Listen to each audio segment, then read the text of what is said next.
والصلاة والسلام على سيد الأنبياء والمرسلين. قال الله تعالى وتبارك في القرآن المجيد والفرقان الحميد: لقد كان لكم في رسول الله أسوة حسنة. صدق الله العظيم. اللهم صل على سيدنا ومولانا محمد وعلى آل سيدنا ومولانا محمد وبارک وسلم. حمد و صلات کے بعد عزتوں کی مسند پر جلوہ فراز عالی مرتبت ذی وقار محترم محتشم علماء کرام اور واجب الاحترام ذوی الاحتشام برادران اسلام، السلام علیکم ورحمۃ اللہ وبرکاتہ. توفیق باری تعالیٰ مجھے اور آپ کو حضور علیہ السلام کے ذکر جمیل کی سعادت حاصل ہو رہی ہے. اللہ کی بارگاہ میں دعا گو ہوں کہ اللہ تعالیٰ میری اور آپ کی شرکت کا ایک ایک لمحہ قبول فرمائے اور قابل عمل باتوں پر توفیق عمل نصیب فرمائے. آپ جانتے ہیں کہ اللہ کے رسول صلی اللہ علیہ وآلہ وسلم جب ان کی ولادت ہوئی تو 7 دن تک اپنی والدہ حضرت آمینہ سلام اللہ علیہ کا دودھ پیا. 8ویں دن یہ اعزاز دشمن اسلام ابو لہب کی کنیز سبیبہ کو حاصل ہوا. اس نے حضور علیہ السلام کو دودھ بھی پلایا اور دیکھ بھال بھی کی. یہ چند دن کا دودھ تھا، یہ چند دن کی ہی دیکھ بھال تھی، لیکن میرے آقا نے سبیبہ کے اس احسان کو پوری زندگی یاد رکھا. مکے میں تھے تو میری ماں کہہ کے پکارا کرتے. مدنی دور آیا تو یہاں مدینے سے ان کے لیے کپڑے بھی بھجوایا کرتے اور رقم کا بھی بندوبست کیا کرتے. یہ ہے شریعت، یہ ہے سیرت جو میرے حضور لے کر آئے. میرے حضور تشریف فرماتے، صحابہ بیٹھے تھے کہ دور سے ایک بوڑھی خاتون کو اپنی طرف آتے دیکھا. آقا کریم علیہ السلام کی نظر پڑی تو میرے حضور اٹھ کھڑے ہوئے، میری ماں پکارتے ہوئے اور دوڑ لگاتے ہوئے ان کے قریب پہنچے. پھر کندھوں سے وہ چادر اتار کر نیچے زمین پر بچھا دی جسے میں اور آپ کائنات کا قیمتی اثاثہ سمجھتے ہیں. اپنی والدہ کو اس چادر کے اوپر بٹھایا، کان لگا کر گھنٹوں ان کی باتیں سنی، اور جب وہ بوڑھی خاتون خود اٹھ کر واپس جانے لگی تو کسی نے راوی سے ہی پوچھ لیا کہ یہ آنے والی خوش قسمت خاتون کون تھی کہ حضور علیہ السلام نے کندھوں کی چادر ان کے قدموں کے نیچے بچھا دی. تو بتانے والے نے بتایا کہ تمہیں نہیں پتا، یہی تو حضور علیہ السلام کی رضائی والدہ حضرت حلیمہ سعدیہ سلام اللہ علیہا. سگی ماں تو سگی ماں ہے. میرے حضور علیہ السلام نے تو دودھ پلانے والی ماں کو بھی اتنی عزتیں عطا کی ہیں. ماں باپ کیا ہوتے ہیں یہ زمانے کو میرے محبوب علیہ السلام نے آ کر بتلایا. آقا کریم علیہ السلام ایک دن صحابہ کو نماز پڑھانے آئے. تاحد نگاہ صحابہ نے اٹھ کر حضور کا استقبال کیا. محبتوں برا یہ ہجوم دیکھا تو چھم چھم آنکھوں سے آنسو برسنے لگے. ایک ٹھنڈی آہ بری اور کیا فرمایا: لو ادرکت والدی او احدہما، کاش آج میرے ماں باپ بھی زندہ ہوتے یا ان میں سے کوئی ایک ہی زندہ ہوتا، پھر میں لوگوں کو نماز عشاء پڑھا رہا ہوتا، اس میں سورہ فاتحہ کی تلاوت کر رہا ہوتا، پھر میری ماں کو میرے ساتھ کوئی کام یاد آ جاتا، وہ دروازے پہ آتی، چلمن سرکاتی، اپنے میٹھے اور پیار بھرے لہجے میں فرماتی: ابنی محمد، میرے بیٹے محمد میری بات تو سنو. کہا لوگوں میں نماز کا مصلی چھوڑ کر پہلے ماں کی بات کو سنو. زمانے کو عملاً بتایا ماں کا وجود کتنا معتبر ہوتا ہے. بیٹیاں کیا ہوتی ہیں یہ زمانے کو میرے محبوب علیہ السلام نے آ کر بتایا. آقا کریم علیہ السلام ان کی تشریف آوری سے قبل آپ تاریخ عرب اٹھائے. معاشرے کی حالت اتنی دردناک تھی کہ جب کسی کو یہ خبر دی جاتی کہ تیرے ہاں بیٹی نے جنم لیا ہے تو شرم سے اس کا منہ کالا ہو جاتا. عزت اور آبرو بچانے کا ایک ہی راستہ ہوتا کہ ظالم باپ ماں کی ممتا بری گود سے پھول جیسی بیٹی چھینتا، گڑا کھود کے دھکا دے کر اوپر مٹی ڈال دیتا. اس کی سسکیاں، اس کی چیخیں، اس کی آہیں اس کے دل پر گداز نہ پیدا کرتا. اور بیٹی منو مٹی کے نیچے دفن کر کے آنے کے بعد جب یہ معاشرے میں پلٹتا تو معاشرہ اس کو داد دیتا کہ تو حد کر دی کہ بیٹی کو ذبح کر آیا ہے، تو بیٹی کو دفن کر کے آیا ہے. بیٹی کو اتنا معاذ اللہ منحوس سمجھا جاتا تھا کہ لوگ کہتے تھے اس سے تو بہتر تھا کہ ہمارے ہاں کوئی سانپ جنت لے لیتا. بیٹی کو منحوس خیال کیا جاتا تھا، پیدا ہوتے گھڑے کھود کے دفن کر دیا جاتا تھا، ان کے گلے گھونٹ دیے جاتے تھے. آج بھی آپ آثار قدیمہ کے ماہرین سے پوچھئے، جب عرب کی زمین کی کھدائی کی جاتی ہے تو نیچے سے چھوٹی چھوٹی ہڈیاں ملتی ہیں جو کسی کے ظلم کی داستان کا پتہ بتاتی ہیں. لوگ کہتے ہیں کہ جناب لکھا کہاں ہے؟ میں کہتا ہوں لکھے کی کمی نہیں صاحب، لیکن ذرا ایک لمحے کے لیے پیچھے پلٹ کر تو دیکھو انسان کے پلے تھا کیا جب تک وہ اس دھرتی پہ جلوہ فراز نہیں ہوئے تھے. اللہ کے نبی صلی اللہ علیہ وآلہ وسلم جب تک تشریف فرما نہیں ہوئے تھے بیٹیوں کے گلے کھونٹ دیے جاتے تھے، گڑے کھود کے ان کو دفن کر دیا جاتا تھا. یہ تو صاحب کرم ہو گیا، دھرتی پہ سونے محمد کے مبارک قدم آئے. انہوں نے آ کے بتایا کہ میاں بیٹیاں ذبح کرنے کے لیے نہیں، یہ گھڑے کھود کے دفن کرنے کے لیے نہیں ہے. میں تمہیں بتاتا ہوں کہ میری فاطمہ تو میرے بدن کا ٹکڑا ہے. اللہ اکبر. یہ کلمہ محبت بھی ہے، یہ کلمہ جہاد بھی ہے. کہاں بیٹیاں ذبح ہوتی؟ کہاں جب حضرت سیدہ فاطمہ زہرا رضی اللہ تعالی عنہا حضور علیہ السلام کی خدمت میں حاضر ہوتی. حدیث میں آتا ہے فَأَجْلَسَ فِي مَجْلِسِهِ، حضور اپنی مسند سے اٹھ کر بیٹی کا استقبال کرتے، ان کے ہاتھ کو چوم کے بوسہ دے کر حضور اپنی بیٹی کو لا کر اپنی مسند پہ بٹھایا کرتے تھے. اللہ اکبر. جس دور میں بیٹی ذبح کی جا رہی تھی، جس دور میں بہن زندہ درگور کر دی جاتی، میرے حضور آپ کی محبت اپنی جگہ، بس آپ میری بات سن لیں، یہ سارا کچھ اللہ آپ کو جزا دے. تو اس دور میں حضور علیہ السلام نے کلمہ محبت ارشاد فرمایا. یہ کلمہ جہاد بھی ہے. دیکھیں آج میں یا آپ اپنی بیٹی یا بہن اس کے لیے کوئی پیار بری بات کہیں تو یہ بہت بڑی بات نہیں ہے. آج میں کہوں کہ میں اپنی بیٹی سے بڑا پیار کرتا ہوں تو آپ کو یہ بات عجیب نہیں لگے گی، بلکہ آپ بھی سینے پہ ہاتھ رکھیں گے اور آپ کہیں گے الحمدللہ ہم بھی اپنی بیٹی سے پیار کرتے ہیں. آج بیٹی سے پیار کرنے والے کو، آج بہن سے وفا کرنے والے کو معاشرہ عزت کی نگاہ سے دیکھتا ہے. لیکن ذرا دیکھیے کتنی بڑی تبدیلی ہے. اللہ اکبر.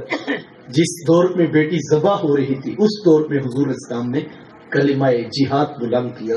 تو اگر آج میں اور آپ اپنی بیٹی یا بہن سے کوئی پیار محبت بڑی بات کا اظہار کرے، یہ بہت بڑی بات ہے کہ آج اس معاشرے میں بیٹی کی عزت ہے، آج اس معاشرے میں بہن کا وقار ہے. یوں ہی تو نہیں بوڑھا باپ اپنی جھکی ہوئی کمر پہ بوریاں لاد لاد کے مزدوری کر رہا ہے کہ میں نے اپنی بیٹی کو عزت کے ساتھ رخصت کرنا ہے. جماعت سال بائی فیکٹری میں اوور ٹائم لگا رہے ہیں کہ ہم نے بہنوں کو عزت کے ساتھ بیاہنا ہے. یار یہ باپ تو ذبح کرتا تھا، یہ بھائی تو زندہ درگور کر دیتا تھا. مجھے بتاؤ ان کے سینے میں اتنا کوٹ کوٹ کر پیار کس نے بھر دیا؟ جواب ایک ہی ملے گا، یہ فیض ہے آمینہ کے لال کا، یہ فیض ہے میلاد والے آقا کا، جنہوں نے کٹتی بیٹیوں کو عزت اور ذبح ہوتی ہوئی بہنوں کو زندگی کی بہاریں عطا فرمائی. آقا کریم علیہ السلام ایک دن گھر تشریف لائے تو ام المومنین حضرت عائشہ صدیقہ رضی اللہ تعالی عنہا عرض کرتی ہیں کہ حضور آج بڑا عجیب واقعہ ہوا. حضور میں عائشہ آج کیا ہوا؟ عرض کی حضور ایک حبشیہ نیاد عورت آئی اور اس نے دروازے پر آ کر صدا لگائی. میں نے گھر میں تلاش کیا کہ کوئی چیز مل جائے تاکہ میں سائل کو صدقہ کر دوں. تلاشی بسیار کے بعد مجھے صرف ایک کھجور ملی اور میں اس کو وہی صدقہ کر دی. حضور اس نے اس کھجور کے 2 ٹکڑے کیے ایک دائیں جانب والی بیٹی کو کھلا دیا اور ایک بائیں جانب والی بیٹی کو کھلا دیا۔ حضور ماں خود بھی بھوکی تھی، اس کا اپنا پیٹ بھی کمر سے لگا ہوا تھا، لیکن اس نے خود کچھ نہیں کھایا اور سب کچھ اپنی بیٹیوں کو ہی کھلا دیا۔ یہ کہتے کہتے ام المومنین آپ دیدہ ہو گئی، آنکھوں میں آنسو آ گئے۔ تو حضور میں سنو عائشہ، اگر کل قیامت کے دن ان بچیوں کی ماں کو جہنم میں جانے کا حکم ہو گیا تو یہی بیٹیاں درمیان میں آڑ بن کے کھڑی ہوئی کہ مالک ہم تو اپنی ماں کو جہنم میں نہیں جانے دیں گے، اللہ ان بچیوں کی سفارش قبول کر کے ان کی ماں کو جنت عطا کرے گا۔ کہاں بیٹیاں باعث شرم و ننگوار سمجھی جاتی تھی، کہاں بیٹیاں ہی دخول جنت کا سبب قرار پائیں۔ خود فرمایا جس کو اللہ نے 2 بیٹیاں یا 2 بہنیں عطا کی، پھر اس نے ان کی پرورش کی، ان کی تربیت کی، یہاں تک کہ ان کا نکاح کر دیا اور پھر پیچھے سے بھی اس نے خیر خبر رکھی، تو میرے حضور فرماتے ہیں اتنا خوش قسمت شخص ہے کل قیامت کے دن میرے اتنے قریب ہوگا جتنی یہ 2 انگلیاں آپس میں قریب۔ یہ اعزاز، یہ تکریم کس کو ملے گی؟ جس نے بیٹیوں سے وفا کی ہوگی۔ بہنیں کیا ہوتی ہیں یہ زمانے کو میرے حضور علیہ السلام نے آ کر بتلایا۔ آپ جانتے ہیں آقا کریم علیہ السلام کا نہ کوئی سگا بھائی تھا اور نہ کوئی سگی بہن۔ میرے حضور در یتیم ہیں، لیکن جب رضاعت کا شرف عطا کرتے ہوئے میرے حضور حضرت حلیمہ سعدیہ سلام اللہ علیہا کے ہاں تشریف لے گئے تو آپ جانتے ہیں ان کی ایک بیٹی تھی جن کا نام شیمہ یا شیمہ بتایا جاتا ہے۔ وہ رشتے میں حضور علیہ السلام کی رضائی بہن لگتی تھی۔ قبیلہ بنو سعد کے رواج کے مطابق شام کو جب مائیں کھانا پکانے لگتی تو بہنیں اپنے بھائی گود میں اٹھا کر باہر کھلے میدان میں لے آتی۔ ہر بہن کی گود میں اس کا بھائی ہوتا اور وہ اپنے بھائی کے حسن کے قصیدے پڑھ رہی ہوتی۔ اگر کسی کے بھائی کا رنگ کالا ہوتا تو وہ کہتی رنگ کالا ہے تو کیا ہوا، میرے بھائی کے نقوش دیکھو کتنے خوبصورت ہیں، اس کی اٹھی ہوئی ناک، اس کی جھیل جیسی خوبصورت آنکھیں تو دیکھو کتنی پیاری ہیں۔ تو وہ نقوش کو معیار حسن قرار دیتی۔ اور اگر کسی کے بھائی کا رنگ گورا چٹا ہوتا تو وہ کہتی جناب رنگ نہیں تو کچھ نہیں، حسن تو ہوتا ہی سارا رنگت میں ہے، میرے بھائی کا رنگ دیکھو کتنا گورا چٹا ہے۔ تو یہ بحث مباحثہ چل رہا ہوتا اور کوئی بہن بھی ہار ماننے کو تیار نہ ہوتی۔ اتنے میں ایک سمت سے حضرت شیمہ اپنا ویر محمد اٹھا کے لے آتی اور کہتی ذرا میرے ویر کا مقابلہ بھی تو کرو نا۔ تو وہ کہتی نہیں شیمہ تیرے ویر کا مقابلہ تو نہیں نا، تیرا تو ساروں کا ہی سردار لگتا ہے۔ تو میں آتا حضرت شیمہ کا سر فخر سے بلند ہو جاتا اور وہ حضور اسلام کو سینے سے چمٹا لیتی اور دعا دیتی ربنا اب کیلانا محمد، انشاءاللہ میرے ویر محمد کو نظر نہ لگے۔ آج میں دیکھ رہی ہوں بچوں کا سردار ہے، کل اپنی آنکھوں سے دیکھوں جوانوں کا بھی سردار بنے۔ زندگی کے لیل و نہار گزرتے گئے، حضرت شیمہ کی شادی ہوگی۔ مدنی دور کی کہانی ہے اور اتفاق یہ ہوا کہ جس قبیلے میں حضرت شیمہ کی شادی ہوئی تھی حضور علیہ السلام کے صحابہ کی لڑائی اور جنگ اسی قبیلے کے ساتھ تھی۔ ان کے کچھ بندے قتل کر دیے اور کچھ کو قیدی بنا کر صحابہ اپنے ساتھ لے آئے۔ عرب کے رواج کے مطابق قیدیوں کو چھڑانے کے لیے قوم کے سردار فدیہ اور فنڈ اکٹھا کرنے نکلے، ہر دروازے پر دستک دیتے اور فنڈ مانگتے۔ چلتے چلتے حضرت شیمہ کے دروازے پر بھی پہنچ گئے، دستک دی تو پوچھا کون؟ کہا قبیلے کے سردار ہیں، فنڈ اکٹھا کر رہے ہیں، تم بھی اپنا حصہ ڈالو۔ پوچھا یہ فنڈ کس لیے اکٹھا ہو رہا ہے، یہ رقم کی جمع کی جا رہی؟ تو کہا کہ مدینے میں ایک شخص ہے کہ داعی نبوت رکھتا ہے، اس نے ہمارے لوگ پکڑ لیے ہیں اور ہم نے اپنے قیدی چھڑانے ہیں۔ تو پوچھا کہ اس کا نام کیا ہے؟ کسی کی زبان سے بے ساختہ نکلا محمد صلی اللہ علیہ وآلہ وسلم۔ ایک عرصے کے بعد حضور علیہ السلام کا نام سنا تو آنکھوں میں آنسو آ گئے۔ کہا انہوں نے تمہارے بندے پکڑے ہیں؟ کہا ہاں انہوں نے ہمارے لوگ پکڑے ہیں۔ کہا پھر فنڈ اکٹھا کرنا چھوڑو، صرف مجھے ساتھ لے چلو۔ کہا تم کیا کرو گی؟ کہا تمہارے قیدی چھڑا کے لاؤں۔ کہا تم ان کو جانتی ہو؟ کہا ہاں ہاں تمہیں نہیں پتا، وہ میرے بچپن کے ویر اور بھائی لگتے ہیں، میں تمہارے قیدی چھڑا کے دکھاؤں۔ حضرت شیمہ قبیلے کے سرداروں کو ساتھ لیا اور حضور علیہ السلام کے خیمہ نوری کی طرف سفر شروع کیا۔ یہ وہ وقت تھا جب ادب کی آیات نازل ہو چکی تھی۔ خبردار میرے رسول کی آواز سے آواز بھی اونچی نہ کرنا، ورنہ زندگی کی ساری کمائی غارت کر کے رکھوں۔ صحابہ ننگی تلواروں سے در حبیب پہ پہرا دے رہے تھے۔ حضرت شیمہ اس خیال سے کہ میں تو اپنے بھائی کو ملنے جا رہی ہوں، جب آگے بڑھنا چاہا تو پہرے داروں نے تلواریں سونپ لی۔ رک جا دیہاتی عورت، جانتی نہیں آگے کوچہ حبیب ہے، آگے تو بغیر اجازت کے جبریل نہیں جا سکتے، تو کون ہے؟ روایت میں آتا ہے جب راستہ روک دیا گیا، تلواریں سونپ دی گئیں، تو حضرت شیمہ نے یوں ہاتھ سے تلوار کو جھٹک کے کہا خلو سبیلی وَعْلَمُوا أَنَا أُخْتُ النَّبِيِّ، کہا میری راہیں چھوڑ دو، جانتے نہیں میں تمہارے نبی کی ہی باجی اور بہن لگتی ہوں۔ یہ آواز کانوں میں پڑی، صحابہ کی آنکھوں پر پلکوں کی چلمنے آ گئی، نگاہیں نیچی کر دی، تلواریں پیچھے ہٹا دی۔ حضرت شیمہ پورے پروٹوکول سے حضور علیہ السلام کے خیمہ نوری کی طرف بڑھی۔ میرے حضور جب دور سے بہن کو آتے دیکھا، حضور اٹھ کر استقبال کیا، مرحبا خوش آمدید پیش کرتے ہوئے فرمایا میری بہن آج کدھر کو آنا ہوا؟ عرض کی حضور آپ کے بندوں نے ہمارے کچھ لوگ پکڑ لیے ہیں، میں ان قیدیوں کو چھڑانے کے لیے آئی ہوں۔ سنو بھائیو، اللہ کے رسول نے کیا ارشاد فرمایا؟ حضور فرمایا میری بہن تو نے آنے کی زحمت کیوں گوارا کی؟ تو گھر بیٹھے بھی پیغام بھیج دیتی، میں محمد تیرے کہنے پہ ہی ساروں کو چھوڑ دیتا۔ زمانے کو عملاً بتایا دروازے پر بہن کا آنا کتنا معتبر ہے۔ چند جوڑے، کچھ گھوڑے، بہت سارا ساز و سامان، اور میرے حضور خود بہن کو چھوڑنے کے لیے دروازے تک تشریف لے آئے۔ صحابہ نگاہیں نیچی کیے، حضور علیہ السلام کے ادب میں کھڑے تھے۔ حضور میں صحابہ میں جب بھی قیدی چھوڑا کرتا ہوں پہلے تم سے مشاورت کیا کرتا ہوں، لیکن آج پہلا موقع ہے، میں قیدی بھی چھوڑ رہا ہوں اور میں نے مشورہ بھی نہیں کیا ہے۔ عرض کی اے بندہ نواز، آپ مالک کل کائنات، آپ جو چاہیں کریں، ہم کون ہوتے ہیں بلا درمیان میں مشورہ دینے والے؟ لیکن حضور جی اتنا تو بتائیے، آج کوئی خاص بات تھی کہ آپ نے مشورہ بھی ضروری نہیں سمجھا؟ حضور میں صحابہ آج میرے دروازے پر میری بہن آ گئی۔ زمانے کو عملاً بہن کا رشتہ میرے محبوب علیہ السلام کی دہلیز سے ملا ہے۔ توجہ چاہوں گا، جس دور میں بیٹی ذبح کی جا رہی تھی، جس دور میں بہن زندہ درگور کر دی جاتی، جب ماں جیسا رشتہ بھی منڈیوں اور بازاروں میں بک جاتا، اس دور میں بیوی کی کیا حیثیت ہوگی؟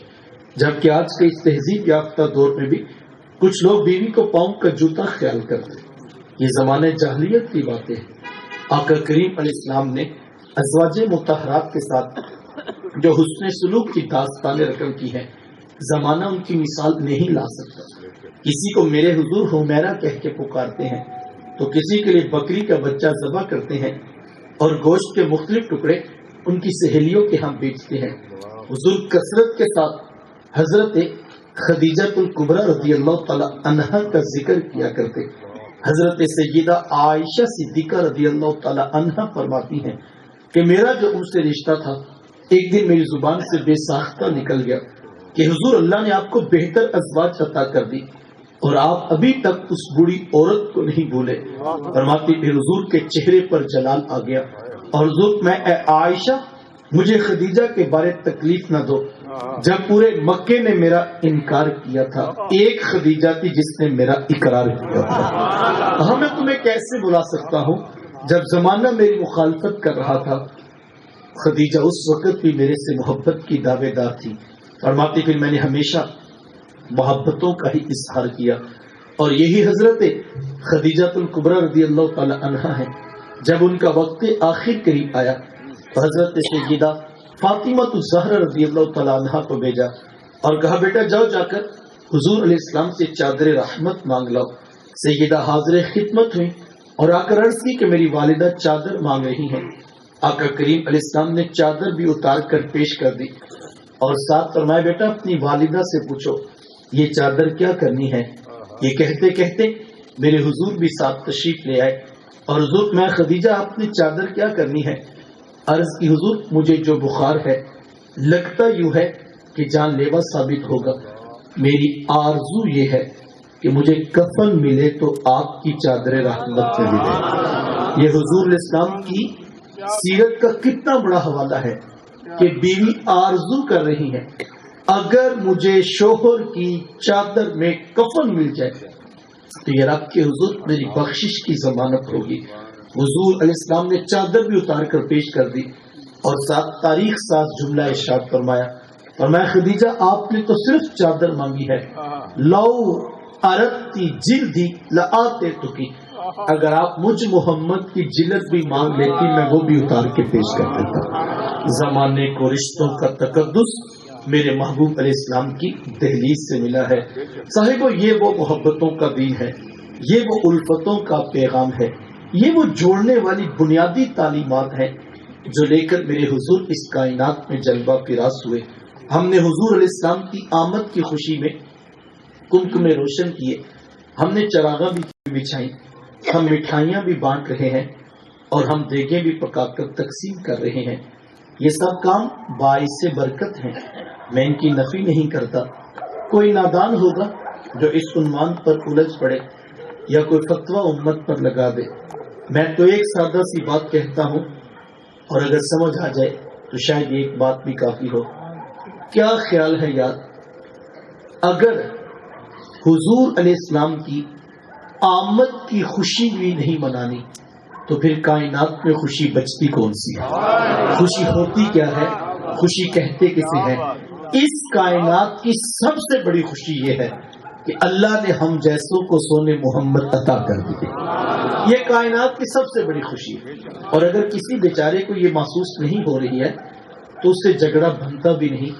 آپ کو الجھنے کی ضرورت نہیں، آپ اس کے لیے دعا کر دیجئے. یہ کمکمے، یہ روشنیاں، یہ چراغ، یہ پھول، یہ کلیاں، یہ مٹھائیاں، یہ سب باعث برکت. میں ان کی نفی نہیں کرتا، بلکہ میں تو ایک اور سادہ سی بات کہتا ہوں. یہ بھی ہم آئے تو ہمارے نوجوانوں نے محبت بڑا پھولوں کا، پتیوں کا استقبال کیا. بزرگوں نے آگے بڑھ کر جو ہے وہ سفید بالوں والوں نے بھی جو ہے وہ ہار پہنائے. یقیناً یہ محبتوں کا انداز ہے، استقبال کا یہ ایک انداز ہے. میرا نہیں خیال انہوں نے دوپہر شہر کے کسی مفتی صاحب سے فتویٰ لیا ہو کہ شام کو رات کو عبداللہ بھائی نے آنا ہے تو ہم پھولوں کی پتیوں کے ساتھ استقبال کرنا چاہتے ہیں، ہم ان کو آگے بڑھ کر ہار پہنانا چاہتے ہیں. میرا نہیں خیال انہوں نے پہلے کسی مفتی صاحب سے فتویٰ لیا ہوگا، نہ انجمن کے کسی دوست نے یہ سوال اٹھایا ہوگا کہ یار قرآن کی کوئی آیت یا حدیث کا کوئی جز دیکھ لو کہ بھلا لکھا بھی کہیں ہوا ہے یا کہ نہیں. لیکن میرا نہیں خیال انہوں نے کسی سے فتویٰ لیا ہو. اور اگر انہوں نے کسی سے فتویٰ لیا نہیں تو میں یقین سے کہتا ہوں کل ان کے اوپر کوئی فتویٰ لگے گا بھی نہیں. کیوں؟ اس لیے کہ ہر شخص یہ جانتا ہے کہ جب کوئی آئے تو لوگ آنے والے کا استقبال کیا کرتے ہیں. اس میں مسلک تو مسلک، اس میں کسی مذہب کا بھی کوئی اختلاف نہیں. تمام مذاہب اس بات پر متفق ہیں کہ کوئی آئے تو لوگ آنے والے کا استقبال کیا کرتے ہیں. یہودیت، سکھزم، ہندوازم، دنیا کا کوئی مذہب آپ اٹھا لیں، تمام مذاہب بھی اس بات پہ متفق ہیں. اگر اس سے آگے کی بات بھی کہوں، جن کے پاس مذہب نام کی بھی چیز نہیں، انہوں نے بھی انسانی اخلاقی معیار وضع کرتے ہوئے یہ اصول لکھ لیا کہ اس میں کوئی حرج نہیں، یہ آنے والے کا حق ہے کہ تم آگے بڑھ کر اس کا استقبال کرو. توجہ چاہوں گا، زمین پر تمام لوگ اس بات پر متفق ہیں کہ کوئی آئے تو اس کا استقبال کرنا چاہیے. مجھے دل پہ ہاتھ رکھ کے بتاؤ یار، کوئی آئے تو استقبال کرنا چاہیے. نبیوں کے امام آئے تو استقبال نہیں کرنا چاہیے، محبوب خدا آئے تو استقبال نہیں کرنا چاہیے. اور میں کہتا ہوں یار، یہ کاغذ کی جھنڈیاں بھی بھلا کوئی استقبال ہے؟ جتنا بڑا ہوتا ہے اس کا استقبال بھی تو اتنا بڑا ہوتا ہے. یہ کاغذ کی جھنڈیاں بھی کوئی استقبال ہے؟ یہ آرٹیفیشل لائٹیں بھی کوئی استقبال ہے؟ تشریف آوری کن کی ہے؟ جلوہ فراز کون ہو رہے ہیں؟ آپ ہو رہے ہیں جناب جن کے پیچھے ایک نہیں، دو نہیں، تین نہیں، 1.25 لاکھ کے قریب نبی ہاتھ باندھ کے کھڑے ہیں. تشریف آوری کن کی ہے کہ جو سیر کرنے کے لیے بھی نکلے تو کم از کم رب کا عرش دیکھ کے آتے ہیں. آ کون رہے ہیں کہ جب کل قیامت کے دن 1.25 لاکھ کے قریب انبیاء اپنی اپنی مسجدوں پہ جلوہ فراز ہوں گے. حضرت آدم علیہ السلام سے لے کر حضرت عیسیٰ علیہ السلام تک، پہلے انسان سے لے کر قیامت تک آنے والے آخری انسان تک، لاکھوں کروڑوں اربوں کھربوں لوگ جس ایک پیغمبر کے جھنڈے کے تلے کل جمع ہو جائیں. تو مجھے بتاؤ، اتنی بڑی شخصیت کی تشریف آوری ہو تو یہ کاغذ کی جھنڈیاں کو استقبال تو نہیں، یہ آرٹیفیشل لائٹیں کو استقبال تو نہیں صاحب. یہ تو صرف ہم کمزور لوگوں کا اظہار محبت ہے، ہم کیا استقبال کریں گے. اور لیکن میں کہتا ہوں یہاں تو کاغذ کی جھنڈیوں پہ بھی فتوے ہیں، یہاں تو آرٹیفیشل 2 لائٹیں کیا جلی تو فتوا آ گیا. میں کہتا ہوں میاں ہمارا تو بس نہیں چلتا، ورنہ یہ کاغذ کی جھنڈیاں کیا ہیں، ہم تو دل کاٹ کے محبوب کی راہوں میں ڈال دیں. یہ کاغذ کی جھنڈیاں کیا استقبال ہے؟ یہ تو کوئی مضمون ہی نہیں، یہ تو الجھنے کا عنوان ہی نہیں. تو میں یہ بات کہتا ہوں جو اصل بات ہے، استقبال کا ہر انداز، ہر طریقہ جائز، محمود، برکت والا، اگر وہ میرے رسول کی شریعت کے دائرے میں ہے، اور اگر وہ شریعت پھلانگ کر کسی اور طرف لے جائے تو دوسری طرف بھی پورا وزن نکالنا پڑے گا. اگر کوئی معاذ اللہ حضور علیہ السلام کی تشریف آوری اور ان کے استقبال کی خوشی میں، ان کی آمد کی خوشی میں کوئی لا کر ڈھول بھجے کے ساتھ، آلات موسیقی کے ساتھ شریعت کا مذاق اڑاتا ہے تو کٹہرے میں اس کو بھی کھڑا کرنا ہوگا اور اسے پوچھنا ہوگا میاں یہ تیرے نفس کی خواہش ہے، یہ تیری شیطانیت ہے، اس کا دین سے کوئی تعلق نہیں ہے. استقبال اپنی جگہ جائز ہے، یہ سب باعث سے برکت، یہ سب محمود ہے. لیکن اس کے باوجود میں یہ کہتا ہوں، یہ باعث سے برکت ہونے کے باوجود بھی یہ سب کچھ آغاز سفر ہے، یہ منزل نہیں ہے. یہ منزل نہیں جوانوں، یاد رکھنا، منزل میرے حضور کی ذات ہے، منزل میرے محبوب کا پیغام ہے، منزل ان کی سیرت ہے، منزل ان کا اسوہ نور ہے.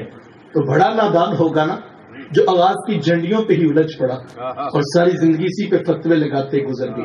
کاش وہ آگے بڑھ کے دیکھتا تو صحیح، شاید دل کے کسی خانے سے یہ آواز بھی آتی کہ یار جس سفر کا آغاز اتنا خوبصورت ہے اس کی منزل کتنی پیاری ہوگی.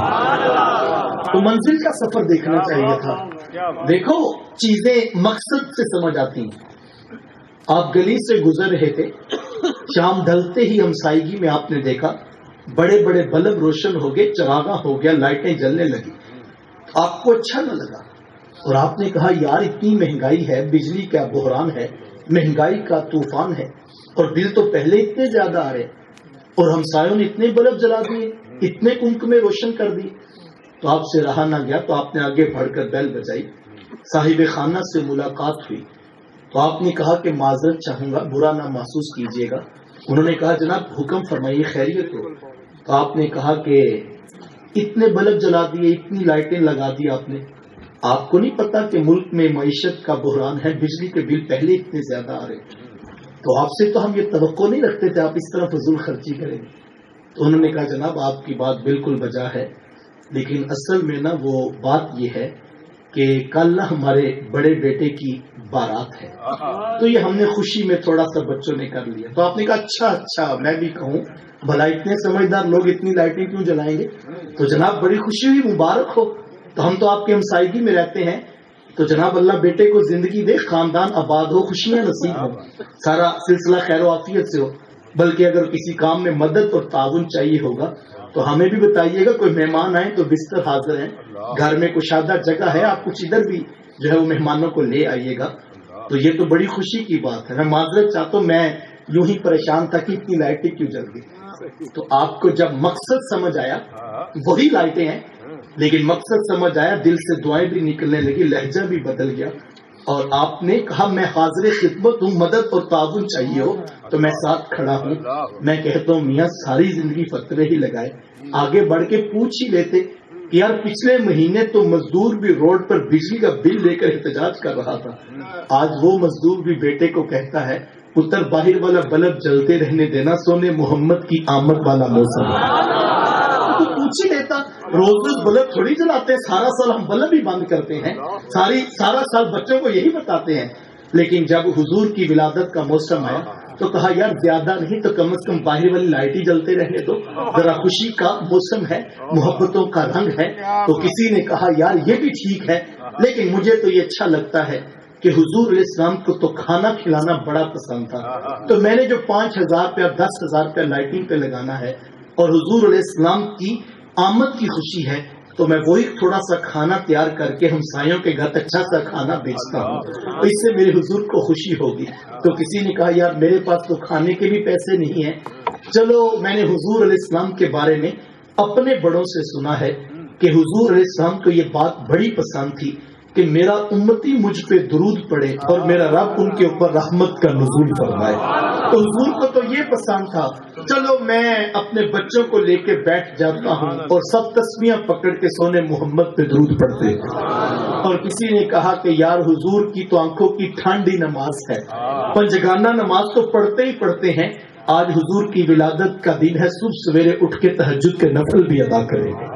تو کسی نے یوں، اور کسی نے کہا یار میری تو مصروفیات ہی بڑی ہیں، نہ میں محفل کروا سکتا ہوں نہ میں اس طرح کھانا بانٹ سکتا ہوں، چلو میں دفتر میں جو ڈیوٹی کا برڈن ہے، میں تو سرکاری محکمے میں کام کرتا ہوں، آج کل بڑا کام کا لوڈ ہے، لیکن میں پھر یہ کرتا ہوں کہ حضور کو تو یہ بات پسند تھی کہ حضور غریبوں کی مدد کیا کرتے تھے، تو 8 گھنٹے تو ڈیوٹی آفیشل کرتا ہی کرتا ہوں، اگر میرے دفتر کے اندر کوئی مجبور کوئی مشکل میں پھنسا ہوا آ گیا، میرا کام نہ بھی ہوا تو میں آگے بڑھ کے حضور کے اس امتی کی مدد کر دوں گا۔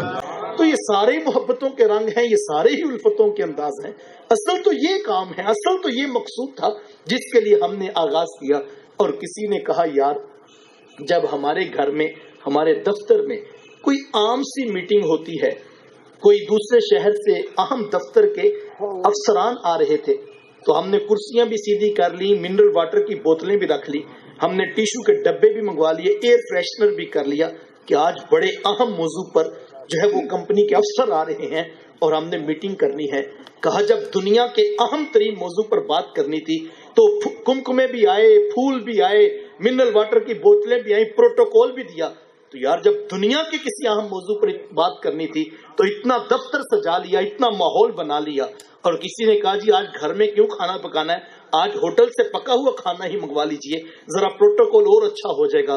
کہا یار جب دنیا کے کسی اہم موضوع پر بات کرنی تھی، اتنا اہتمام ہم کرتے ہیں، تو جب آمینہ کے لال کا تذکرہ کرنا ہے، جب بدوہا کے چہرے والے کا ذکر کرنا ہے، جب شب دیجور کی طرح شانوں پہ لٹکتی ہوئی زلفوں کا قصیدہ پڑھنا ہے، تو پھر یوں ہی تو نہیں اچھا لگتا تھا۔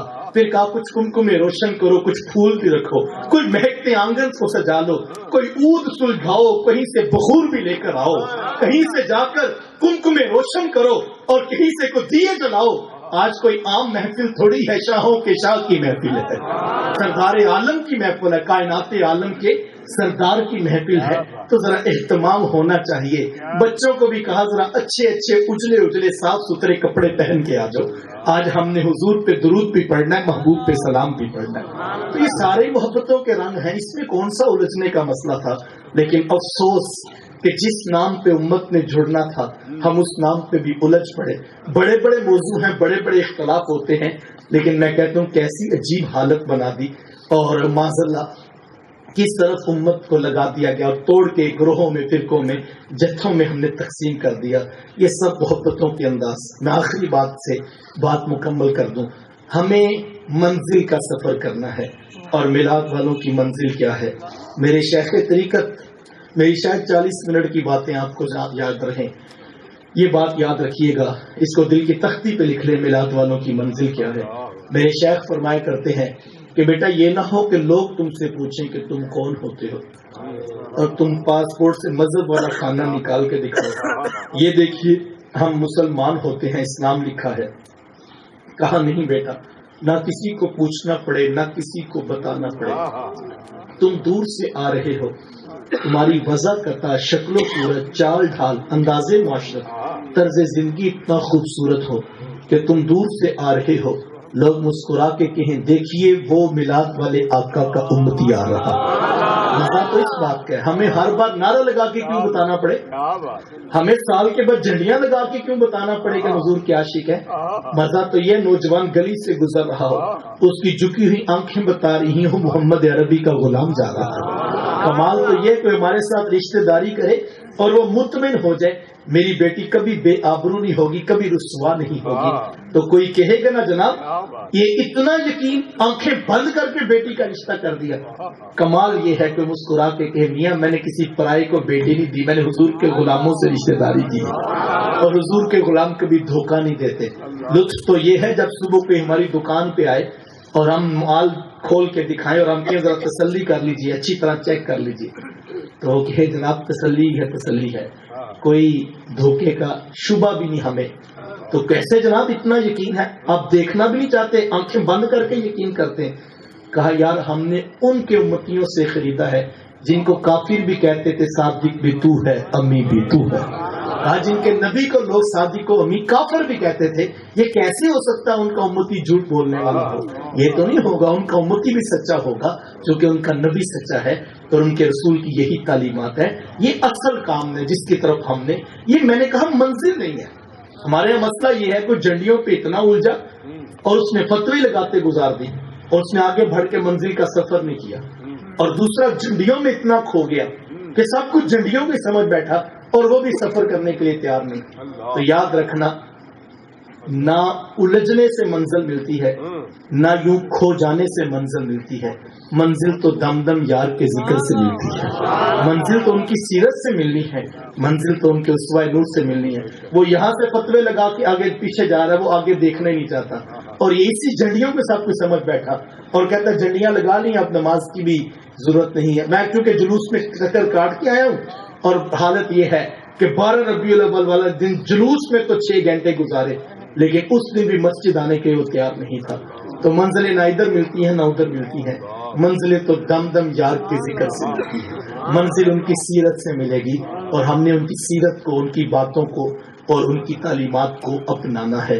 اور ایک دن کا میلاد نہیں، لمحہ لمحہ میلاد والے آقا پہ نام کر دو.